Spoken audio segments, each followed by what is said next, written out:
이렇게 해보겠습니다. 이 목자들에게 나타난 것 아니겠습니까? 기쁜 소식을 목자들에게 전해 주었습니다. 자, 이 목자들이요, 한번 보십시오. 15절에 천사들이 떠나 하늘로 올라가니 목자가 서로 말하되 이제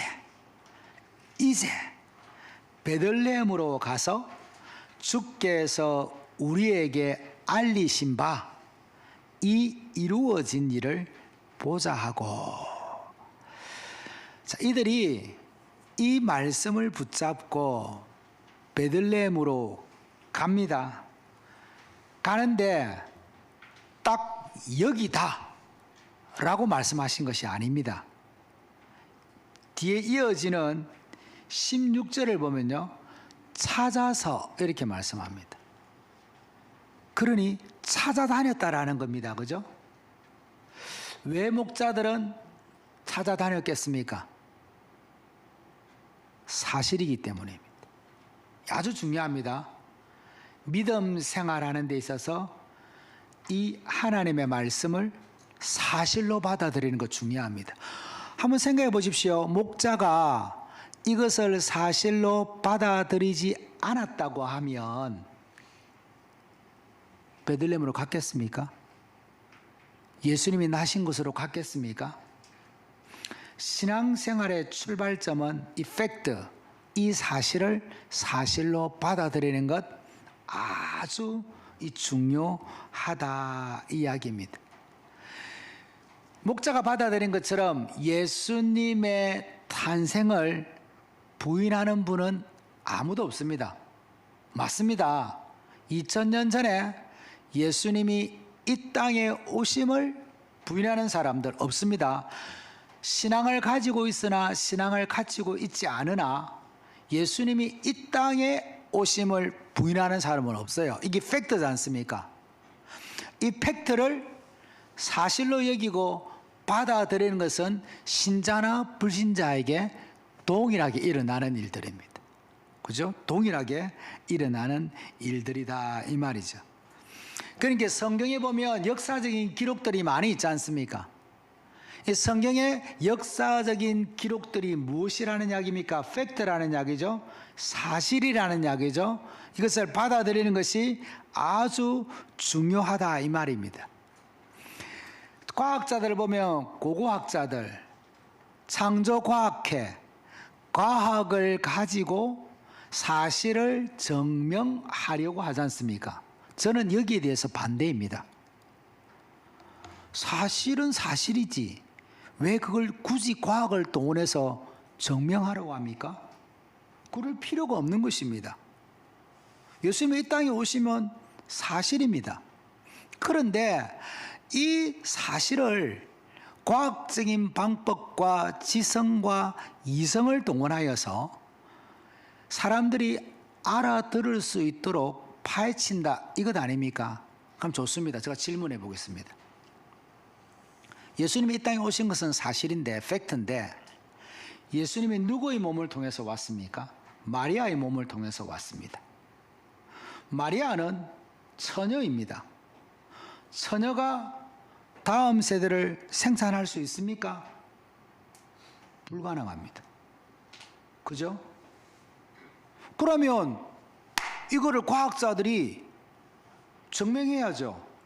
증명했다는 소식을 들어봤습니까? 성경에 나타나는 기록을 사실로 받아들이는 요소가 한 부류가 있고, 성경에 나타난 기록을 계시로 받아들여야 하는 한 부분이 있습니다. 믿음은 무엇인가 하면 사실과 계시를 받아들이는 거예요. 사실은 사실대로 받아들이고 계시의 말씀은 계시로 받아들여야 하는 겁니다. 이 계시의 말씀을 과학으로, 이성으로, 지성으로 풀겠다, 이 잘못된 거 풀 수 없습니다. 마리아가, 처녀인 마리아가 어떻게 우리가 생각해 보건대 우리의 머리로, 이성으로, 지성으로 이 풀어낼 수 있습니까? 우리는 안 되죠. 당연히 우리는 못합니다. 우리는 못하는데 창조주 하나님은 하시지 않습니까? 그걸 보여줍니다. 이 마리아 사건 이전에 누구의 사건이 있습니까? 세례 요한의 사건이 있습니다.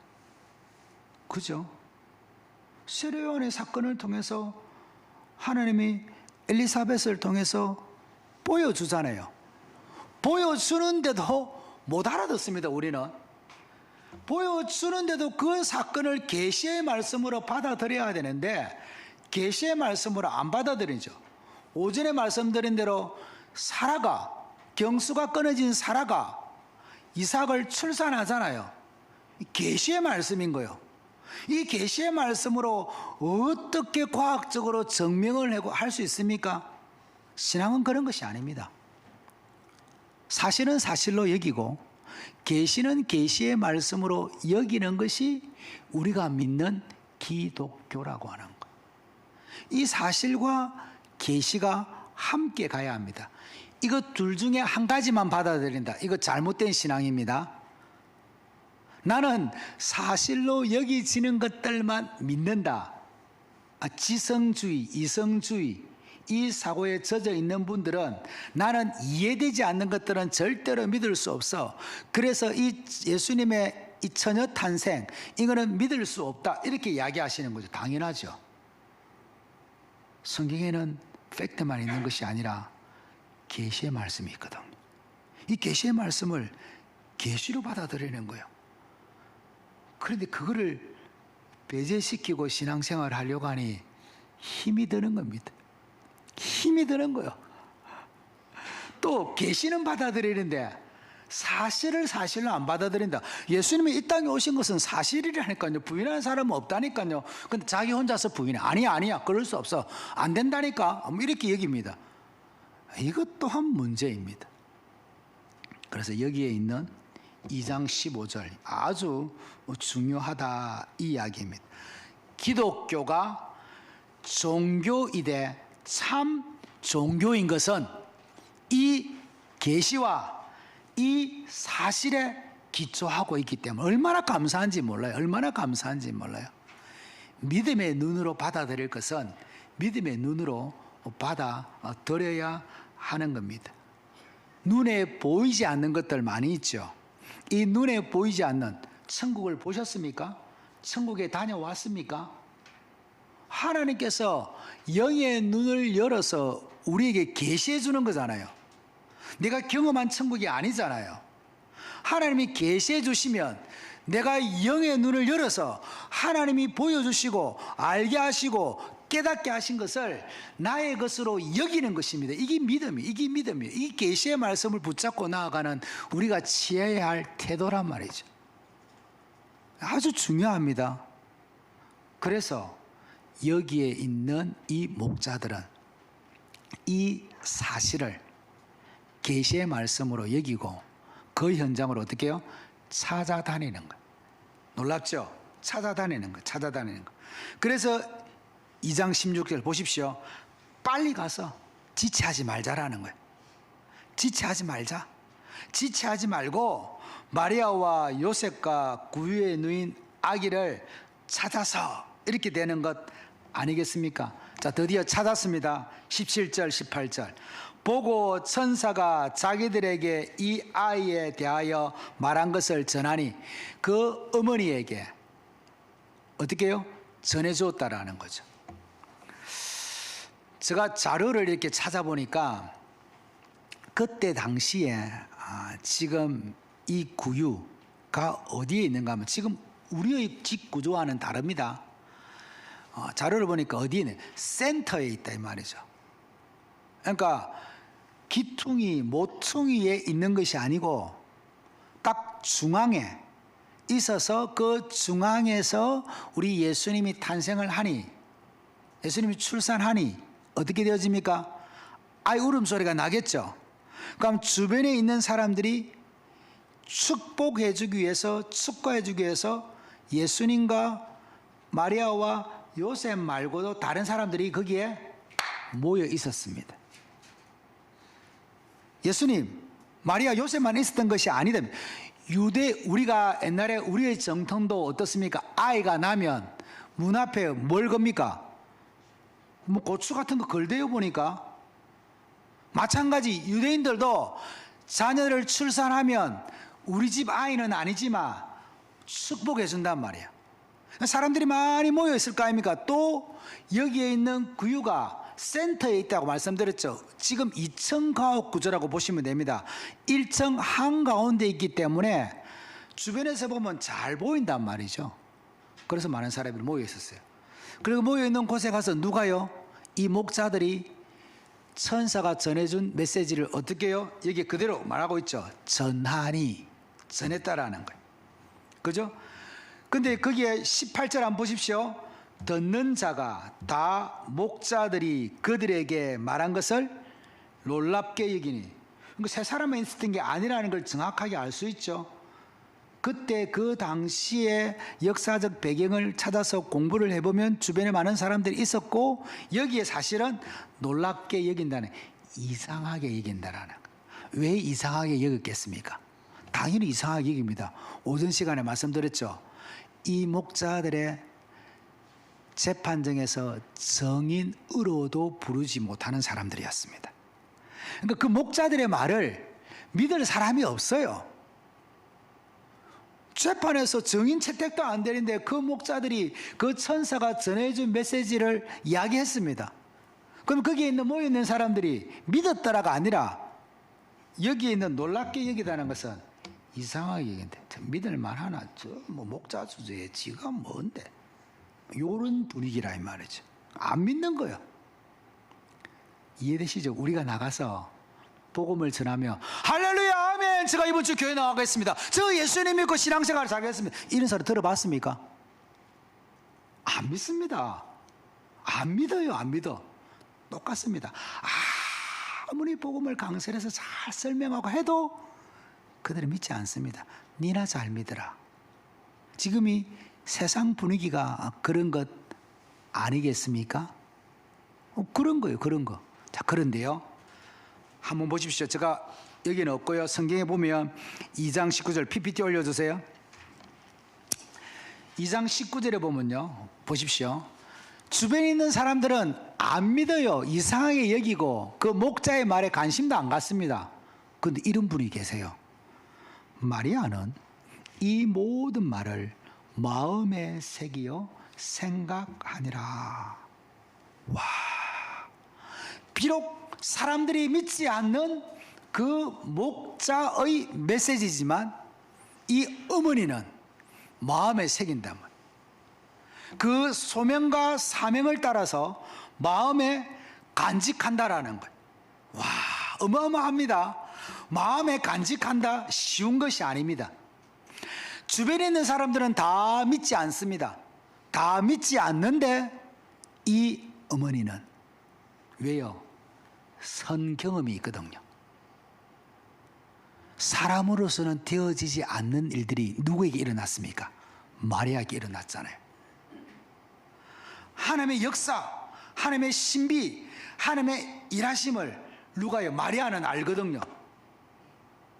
사라의 마음을 알거든요. 엘리사벳의 마음을 알거든요. 다른 사람은 몰라도 마리아는 아는 것입니다. 그러니 이 목자가 와서 딱 메시지를 전달하는데 무슨 말인지 딱 통해버리는 거예요. 통해버리니 하나님의 사명을 따라가고 하나님의 소명을 따라가는 것 아닙니까? 하나님의 소명과 사명을 따라가는 것이 쉽습니까? 어렵습니다. 소명과 사명을 따라가는 그 현장에는 반드시 희생이 따릅니다.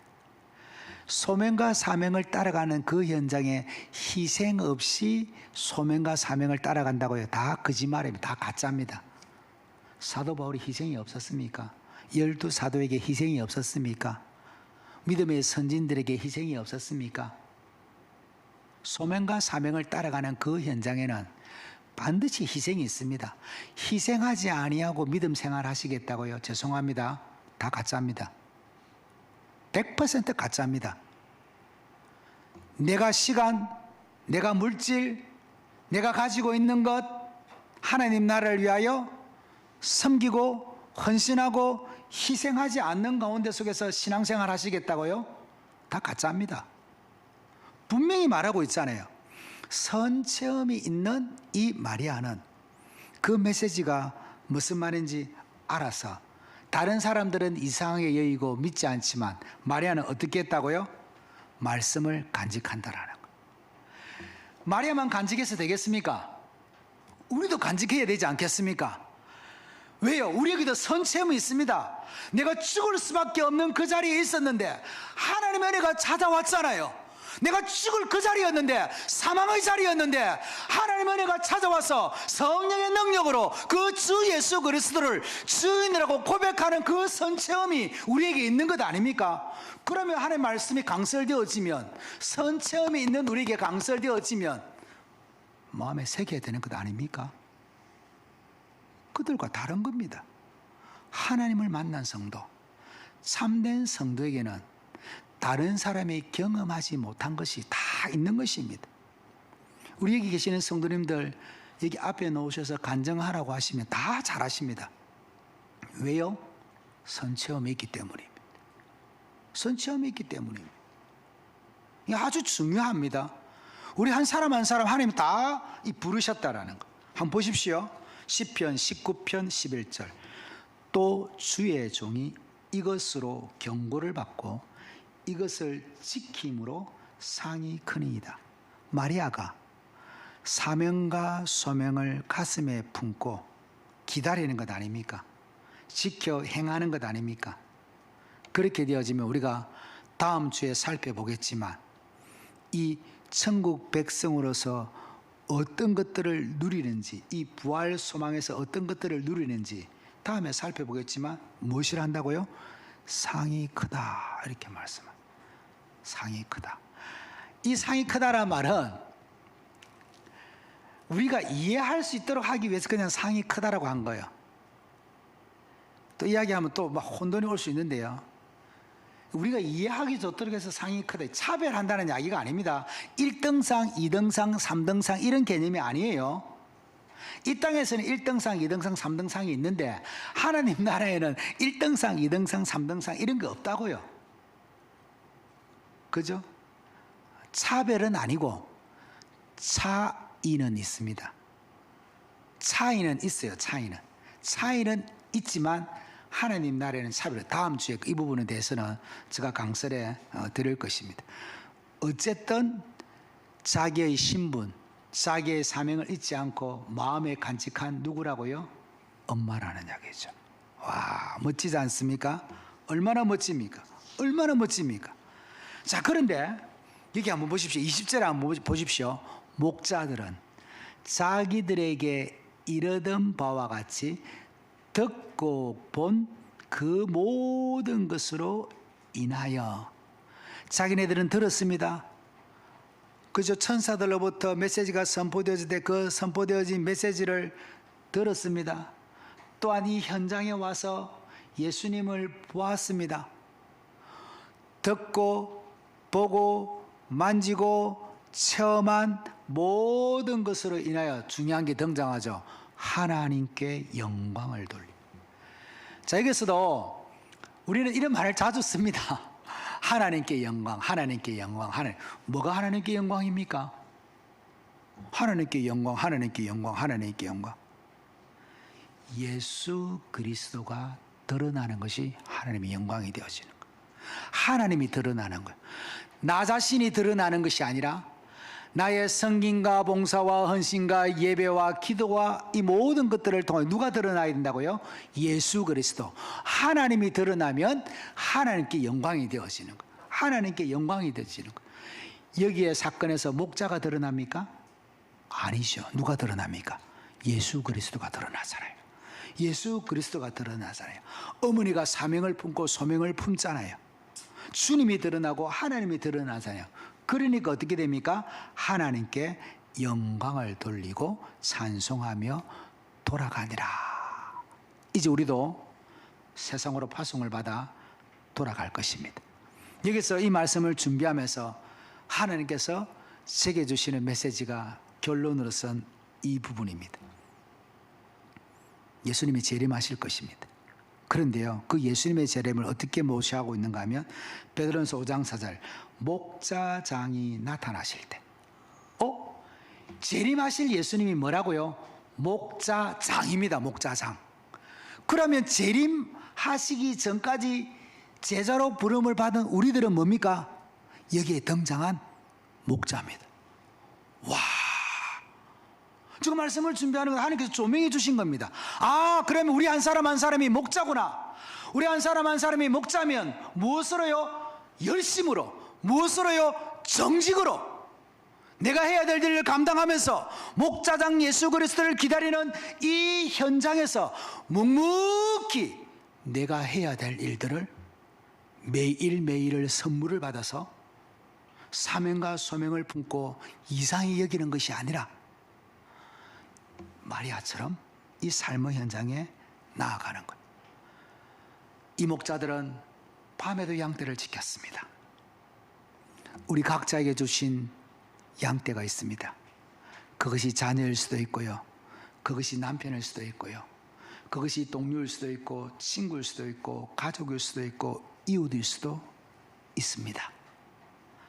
우리는 이것을 붙잡아야 합니다. 예수님은 이 땅에 소외받는 인생들의 친구로 오셨다라는 거. 우리가 소외받는 인생들 아닙니까? 나의 친구로 예수님이 오신 거예요. 하나님이 나의 친구가 되셨다. 아브라함의 친구가 하나님이다. 하나님은 나의 친구로 오셨다. 있을 수 없는 일이 우리에게 부어진 거예요. 성경음이 우리에게 부어진 거예요. 그러면 이제 우리가 목자가 되어서 우리에게 맡겨준 일들을 잘 감당하는 일, 이 한 주간 이 삶의 자리에서 우리 모두가 잘 감당하셔서 멋지게 쓰임받는 우리 모두가 되어지기를 주 예수 그리스도의 이름으로 축복합니다. 하나님 아버지 감사합니다.